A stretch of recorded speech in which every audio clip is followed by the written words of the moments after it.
Hi friends, എല്ലാവർക്കും വീഡിയോയിലേക്ക് സ്വാഗതം. നമുക്ക് എമ്പുരാൻ മൂവിയിലെ ലാലേട്ടൻ്റെ പുതിയ ലുക്കൊന്ന് വരയ്ക്കാം. ഈ ഒരു പിക്ചർ ഫ്രീ ആൻഡ് ഔട്ട്ലൈൻ വരയ്ക്കുന്ന വീഡിയോ മുന്നേ ചെയ്തിരുന്നു. കാണാത്തവർ അതൊന്ന് പോയി കണ്ടിട്ട് വന്നോളൂ. ലിങ്ക് ഡിസ്ക്രിപ്ഷനിൽ കൊടുത്തേക്കാം. അപ്പോൾ നമുക്കിനി ഷെയ്ഡിങ് സ്റ്റാർട്ട് ചെയ്യാം. ആദ്യം ഞാൻ ഇവിടെ മഷി തീർന്ന ഒരു പെന്ന് വെച്ച് ഹെയറിൽ ലൈറ്റ് തട്ടുന്ന ഹൈലൈറ്റായിട്ട് നിൽക്കുന്ന കുറച്ച് മുടികളും പിന്നെ നര പോലെയുള്ള കുറച്ച് മുടികളുണ്ട്. അതൊക്കെ ഞാൻ ഒന്ന് മാർക്ക് ചെയ്തിടുക മഷി തീർന്ന പെന്ന് വെച്ച്. എന്നിട്ട് നമ്മൾ ഷെയ്ഡ് ചെയ്യുന്ന സമയത്ത് അപ്പോൾ നമുക്ക് അവിടെ ആ പേന ഉപയോഗിച്ച് ചെയ്യുമ്പം ആ പേപ്പറിനകത്തൊരു കുഴി പോലെ ഒരു പാട് പോലെ നമ്മൾ ചെയ്യുന്ന രീതിയിൽ. അപ്പോൾ നമ്മൾ ഷെയ്ഡ് ചെയ്യുന്ന സമയത്ത് അതിനകത്ത് ഈ ഗ്രാഫൈറ്റിൻ്റെ പൊടി ഇറങ്ങാതെ നമുക്കതൊരു ആ ഒരു എഫക്റ്റീവായിട്ട് കിട്ടും. അപ്പം ഞാൻ മുടിയിലും താടിയിലൊക്കെ കുറച്ച് നര പോലെയൊക്കെ ഉണ്ട്. അപ്പോൾ അതെല്ലാം ചെയ്യുക. പിന്നെ വീഡിയോ ഞാൻ ലെങ്ത് കൂടുന്നതുകൊണ്ട് ഇച്ചിരി സ്പീഡാക്കുന്നുണ്ട്. പിന്നെ നിങ്ങൾ വീഡിയോ കാണുക. ഞാനിവിടെ ഹെയർ ഷെയ്ഡ് ചെയ്യാൻ വേണ്ടി ക്യാംലിൻ്റെ ചാർക്കോൾ പെൻസിലാണ് ഉപയോഗിക്കുന്നത്. അത് 3 സൈസ് വരുന്നുണ്ട്: മീഡിയം, ഹാർഡ്, സോഫ്റ്റ്. അപ്പം ഞാൻ മീഡിയവും സോഫ്റ്റുമാണ് ഉപയോഗിക്കുന്നത് കൂടുതൽ. അപ്പം ആദ്യം മീഡിയം വെച്ച് ആ ഹെയറിൻ്റെ പിക്ചറിനകത്ത് നോക്കിയ ഹെയറിൻ്റെ ഷേപ്പുകളെല്ലാം കറക്റ്റായിട്ട് ലൈൻ ചെയ്ത് വരച്ചെടുത്തതിന് ശേഷം പിന്നെ ഡാർക്ക് വേണ്ട ഭാഗങ്ങളിലൊക്കെ സോഫ്റ്റ് വെച്ച് ഷെയ്ഡ് ചെയ്തെടുക്കുകയാണ് ഞാൻ ചെയ്യുന്നത് സാധാരണ.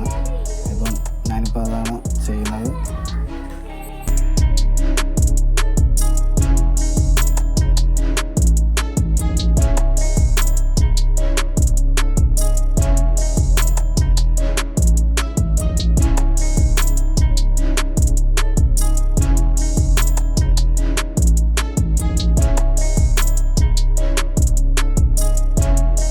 ഞാനിപ്പോൾ ഹെയർ മൊത്തം ഷെയ്ഡ് ചെയ്തെടുത്തതിന് ശേഷം പിക്ചറിൽ കാണുന്നത് പോലെ മുഖത്തിന് സ്കിന്നിൻ്റെ ആ ഒരു എഫക്റ്റ് കളറ് ഷെയ്ഡ് ചെയ്ത് ലൈറ്റായിട്ട് ഷെയ്ഡ് ചെയ്തെടുക്കുകയാണ്.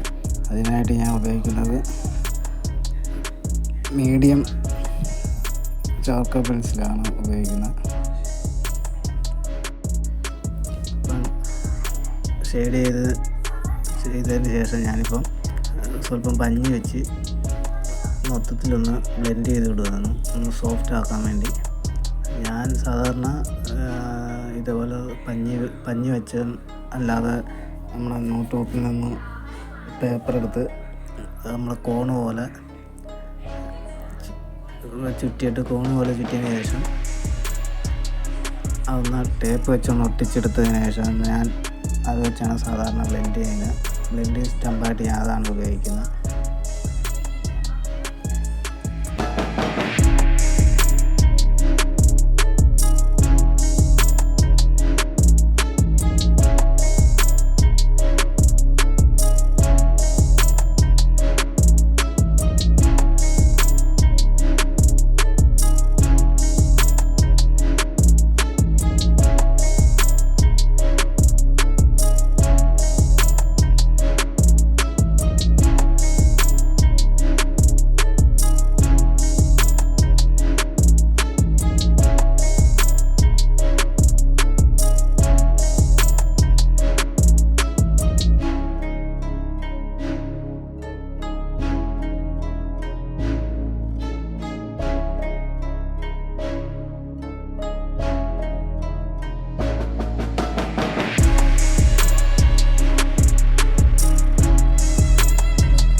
മുഖമെല്ലാം ഏകദേശം ഷെയ്ഡ് ചെയ്ത് കഴിഞ്ഞിട്ടുണ്ട്.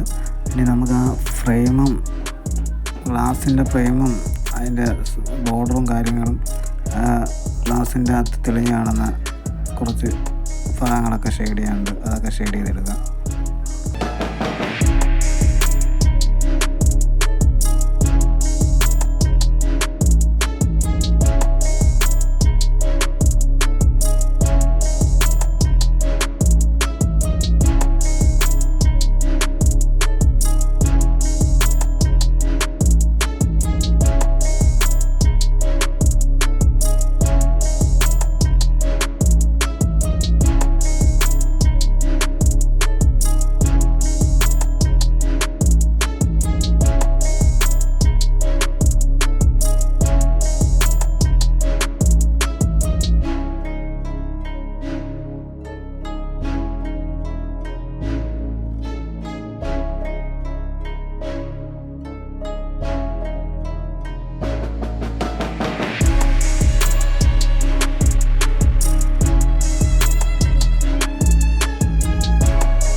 താടിയിൽ ഹെയറിൻ്റെ ഓരോ ഇത് നോക്കി ഷേപ്പുകൾ എങ്ങനെ നിൽക്കുന്ന രോമങ്ങൾ നിൽക്കുന്ന എങ്ങനെയാണെന്നൊക്കെ നോക്കിയിട്ട് അതിനനുസരിച്ച് വരച്ചെടുക്കുകയാണ് ഞാനിപ്പോൾ ചെയ്യുന്നത്.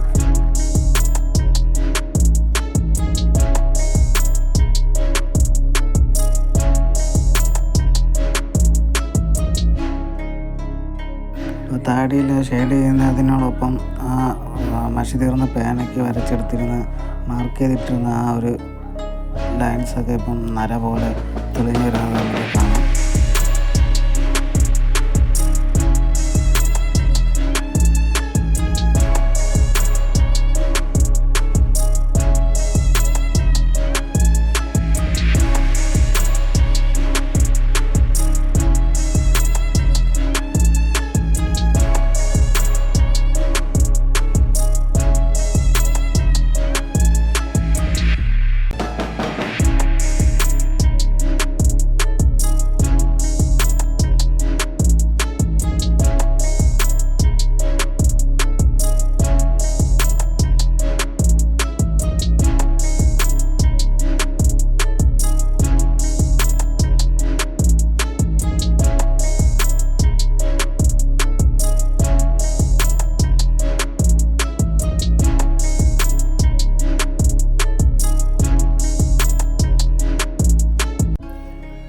നമുക്ക് ഡ്രസ്സൊന്ന് ഷെയ്ഡ് ചെയ്തെടുക്കാം.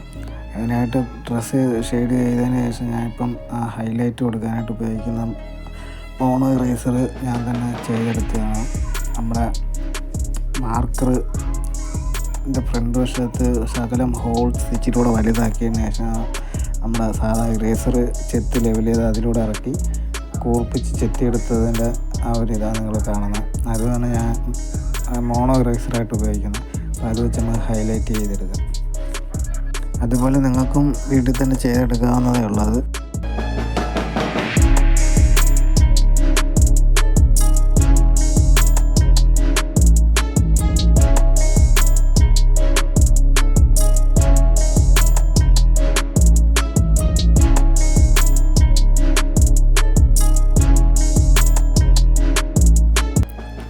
ഇപ്പം നമ്മുടെ ഡ്രോയിങ് ഏകദേശം കഴിഞ്ഞിട്ടുണ്ട്.